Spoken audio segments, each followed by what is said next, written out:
So after the wedding is called off, Geralt and Irina left to spend the night at the inn, in separate rooms of course, while Misha and Cernunnos noticed the shift in Cinder's alignment. So you're evil now. This is a thing. Does this mean you don't want me in the group anymore? I don't feel any different. I fail to see how this really changes me. I'm the same as I've always been, and if that means I was evil all along, so be it. You don't need to leave the group, but this could cause some problems down the road. People other than us can sense your alignment after all. We should go to a priest and seek atonement. Fine, if it will make you happy. Why doesn't Misha need atonement? He officiated the damn thing. Cinder and Misha head to the church, and when we get there, Misha specifically looks for a priest who looks old enough that he's been around the block long enough to not be traumatized by Cinder, but also young enough that he won't have a heart attack from her confessions. How may I help you today, my children? My friend is seeking atonement. Then she must confess all her sins to me. Okay, so I used to be a bounty hunter, and I killed a shit ton of people back then before I joined my friend group here.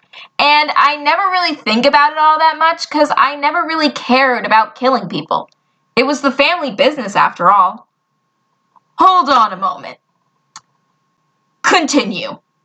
So, since meeting up with them, I've thrown a decapitated head at a priest while yelling hot potato. The head belonged to his son, by the way. I've killed a guy who was keeping vampires in his basement because he refused to atone. I threw another decapitated head at the Burgermeister, also yelling hot potato. I think you probably remember the riot from that incident.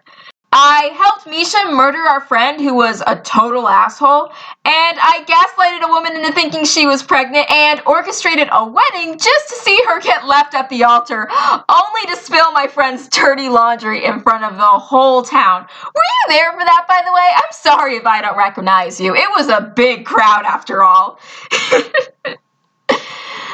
Also, I've just been generally unpleasant to people, mainly because they suck, and I've killed a bunch of other faceless nobodies, but that doesn't seem very important to anyone.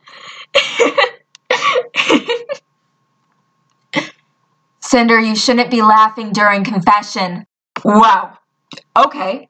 So in order for you to atone, we'll do a ritual where your friend will be your guide, and you can't leave his side more than 30 feet, or else. Or else what? Just do it.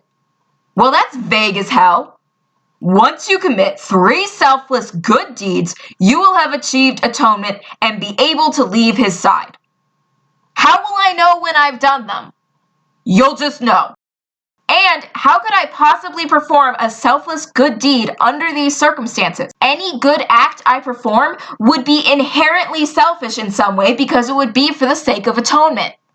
Look, the point is that you're sorry but I'm not sorry. I don't understand how what I did was evil. I've only ever lashed out at those who did something wrong first, and sure, I may go overboard with some disproportionate retribution, but I've never harmed an innocent.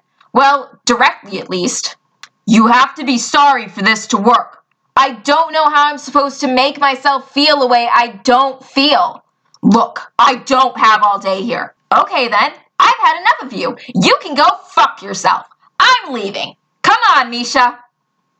Cinder, that was like the exact opposite of atonement. The next morning at the inn, Geralt goes downstairs for breakfast and finds Irina waiting for him.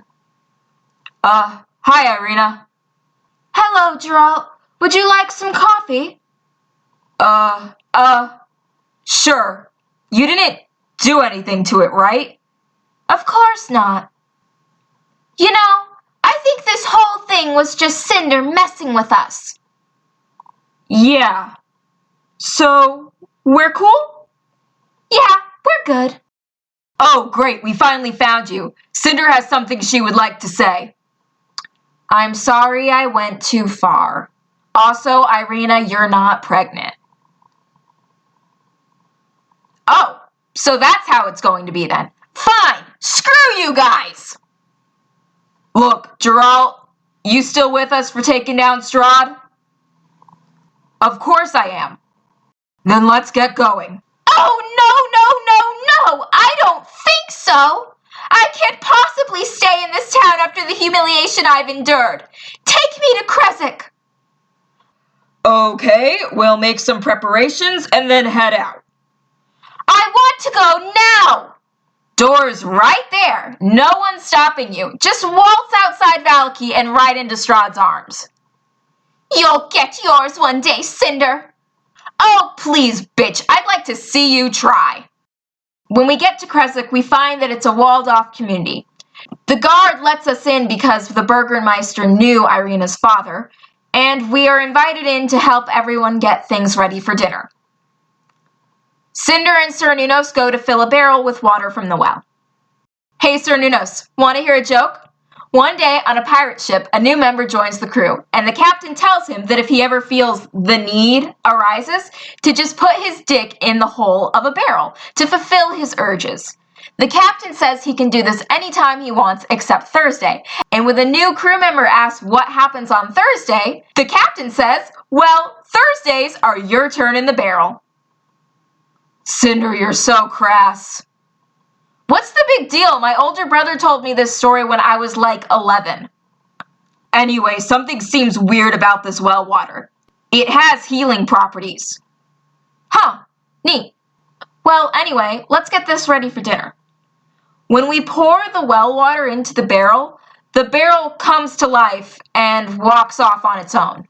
Okay, so that's a thing now. It goes up to a group of children and starts playing around with them, cracking jokes while they all act as though this is fairly normal. This is highly disturbing. This reminds me of my childhood.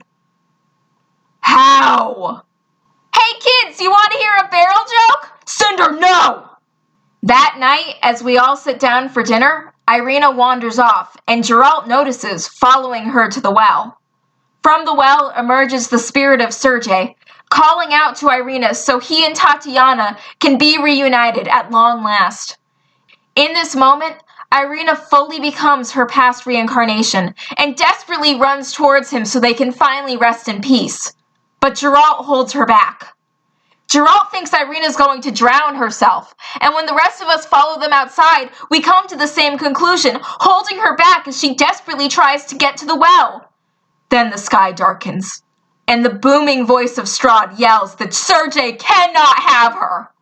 Lightning strikes, and when we get up, we see that Irina's dead. She's dead. Irina's really dead. We failed. Ha! Stupid bitch! Yeah, you sure showed me, didn't you? I win! I win!